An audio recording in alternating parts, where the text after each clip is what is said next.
What's up, cool cats? We're hitting upper body today. So the best things you can really do for a strong and aesthetically pleasing upper body is really going to be like push-ups, rows, pull-ups, chin-ups, just things like that. Compound movements are always the winners. Bench press, shoulder press, all those are always the winners, you know. But if you do like to do some isolation movement and you want to, you know, focus more a little bit, get a little extra work on your bicep or tricep or shoulders, here are a few of isolation, like accessory works that you can add to those other movements. Okay? Definitely don't recommend substituting a bicep curl for a chin up. Chin up is always gonna win. But anyways, so we're gonna do like 3 supersets. So it's gonna be 6 exercises total, 2 for the bicep, 2 for the tricep, and 2 for the shoulders, okay? And all you need is dumbbells. You can swap this out for kettlebells or a barbell if you prefer. For most of the movements, some of them you will need 2 individual weights, but anyways, let's get after it. Got my dumbbells. So, I'm back. All right, so first thing that we're gonna start with is alternating bicep curls, okay? So you're gonna be feet hip width apart, and then you're gonna curl, bring the dumbbell up. Once you get to here, you kind of flip your wrist outward and squeeze the bicep, okay? So then we come back down. Nice and controlled, you're doing 1 arm at a time, all right? So if I can show you from the side, just kind of start here, controlled, whoop. Once you get here, give it a little wrist flip, and then you squeeze the bicep, okay? So, come here, whoop, and that's it. All right, so you don't want your elbows to be like way up here. You're moving past the point of tension and you're letting go of all that you're building up. So there's no benefit to coming way up here. Okay, and then try to prevent, you know, swinging. If you have to swing the dumbbells up, I would recommend lowering the weight. You'll get a lot more out of it. Then you won't have to swing, and then you can work yourself up to that weight. But yeah, so you just do your reps, nice and controlled. Squeeze the biceps. Focus on what you're trying to do. Boom, boom, boom. All right, and then next thing we're gonna do is called a spider curl. And I wish I knew why it was called that, but I don't. That's just what I was taught, the name of it, and it might be something different to other people. But it's basically you're hanging forward, so always hinge at the hips, right? Butt back, hinge here, and then once you get in this position, your dumbbells go in front of you, and then you stay here and curl. 1. This one is such a good one. If you're doing it properly and really isolating the biceps, it is killer, okay? But the same kind of movement, you don't want to be like swinging around. You don't need your shoulder or your elbows to flare up. Just squeeze the biceps, drop it down, back down, okay? So, number 3 is triceps. So we're gonna do 2. We're gonna do a single arm tricep extension, and then we're gonna do just like both arm tricep extension, and they're both good to work this back part of the arm. So the longer head back here, you really get that like range of motion. You'll feel it if you really let the dumbbell come down and stretch right in this part of your arm, really focus on it, then you'll really get more out of it and really feel it more. Okay, so I'll show you single arm first. So single arm, up over your head.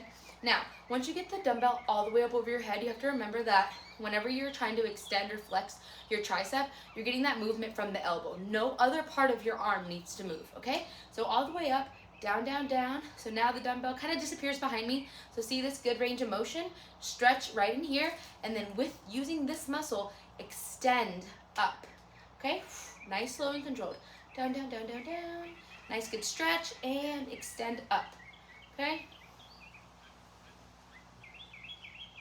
All right, and then you would do the same thing on the other side. Show you from the side. So down, down, down, get a good stretch right in here, and we push up. Down, down, down, down. And we push up. Okay, so now tricep extension with both arms is literally the same thing, except you have both arms. The one thing here is that really people struggle with the most, or I see the most issues with, is that we have our elbows flared out. If your elbows are flared out, either 1, you're just not too familiar with the form and you need to tuck them in, easy peasy, or 2, the weight is too heavy and you can't keep your elbows in. So again, drop the weight, perform the movement correctly, and then build your way up, okay?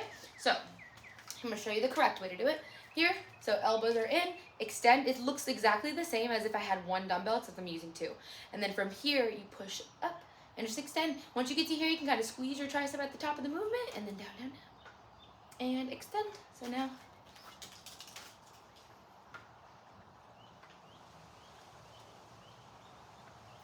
And so a couple things that you'll see is like this.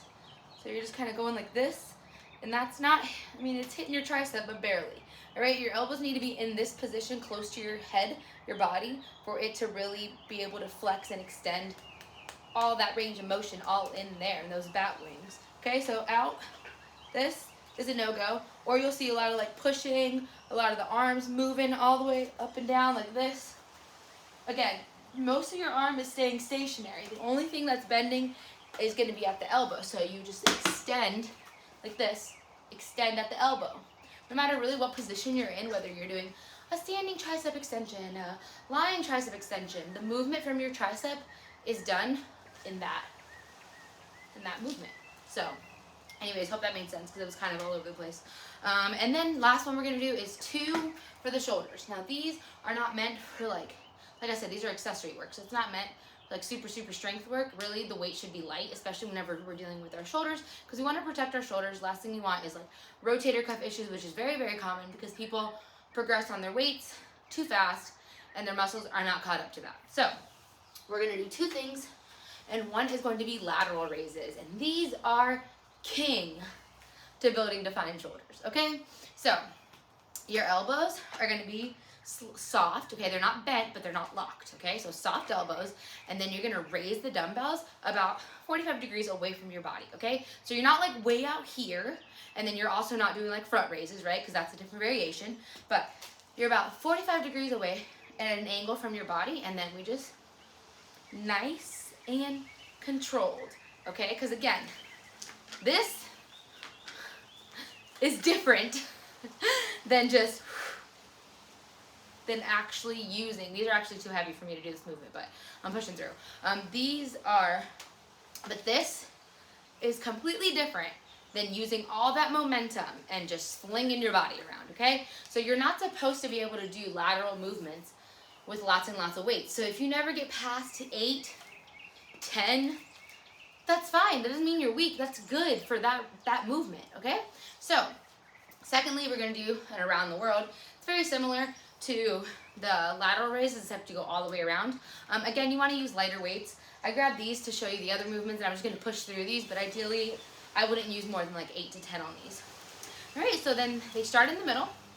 Dumbbells are touching, and then you come all the way up over your head. So you don't stop when you're like parallel to the ground. You go all the way up. All of these should be nice and controlled, okay? They're isolation movements, okay? So it shouldn't be a lot of like jerking around. All right. I want to say that's all I had to mention about those.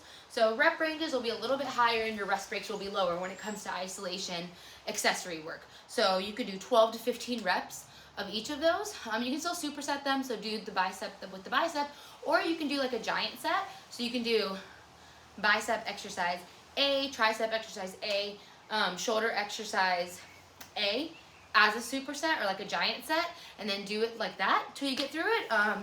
It's totally up to you as long as you get them done. And yeah, 12 to 15 rep range, and then your rest period will be about 90 seconds, 60 seconds if you're really, I don't know, want to get your heart rate up. But 90 seconds is a good rest period for isolation movements. And yeah, 2 to 3 sets. So you don't necessarily need to do as many because again, it's isolation movements and you're doing more reps. So I hope that's helpful, and I hope you give it a try and let me know how it goes. All right, ciao.